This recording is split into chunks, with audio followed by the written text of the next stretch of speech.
Things we wish Jesus hadn't said. My name is David Madison, the 20th of June 2020, and this is episode 31 in a series of videos on that topic. I have a graduate degree in theology and a PhD in biblical studies, but I have to admit that Mark Twain got it right. The best cure for Christianity is reading the Bible. So let's take a close look and see why Mark Twain was absolutely correct. A devout Catholic woman once admitted to me that she wasn't aware that Jesus is supposed to come back. She missed a lot of Bible study, I guess. The case certainly can be made that Jesus was an apocalyptic prophet. At least he is positioned that way in Mark and Matthew especially. For those who idealize Jesus as a teacher of love and justice, caring for the sick and the poor, this apocalyptic Jesus is not such good news.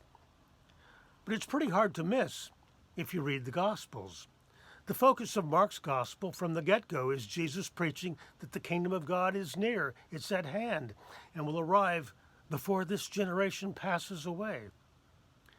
And too bad for the idealized Jesus of the imagination, the arrival of the kingdom would not be a pretty picture.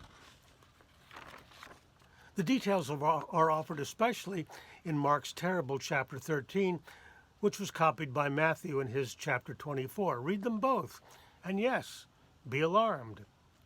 We're told that the Son of Man, which is code for Jesus, will arrive from the sky and send his angels across the world to gather the remnant. The early Jesus cult ate this up because they were the remnant, those who were to be rescued.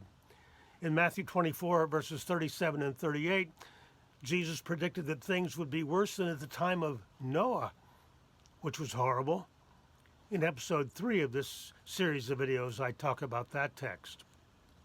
And Jesus drives home the point as well in a couple of earlier verses in the 24th chapter, 21 and 22. Quote, "For at that time there will be great suffering, such as has not been from the beginning of the world until now, no, and never will be. And if those days had not been cut short, no one would be saved. But for the sake of the elect, those days will be cut short." Unquote. It would be so brutal, such widespread calamity for the human race, that if God didn't cut the time short, no one would be saved. So we wonder how many Christians today are cool with this. This is revenge theology. It's bad theology. And it's right there, supposedly, on the lips of Jesus. It doesn't match the compassionate, loving Jesus that people want to belong to, whom the devout look up to, wondering, what would Jesus do? But notice all of this had an expiration date before this generation passes away. How can this not be a profound embarrassment to Christianity? The Apostle Paul also believed that Jesus coming on the clouds of heaven would happen soon. He expected to see it himself. There's no mistake at all. Both Jesus and Paul were wrong, or at least the gospel writers who created this scenario. This weird apocalypticism came out of overheated imaginations, or bad dreams, or hallucinations. It's too bad that this really ghastly stuff ended up in the New Testament.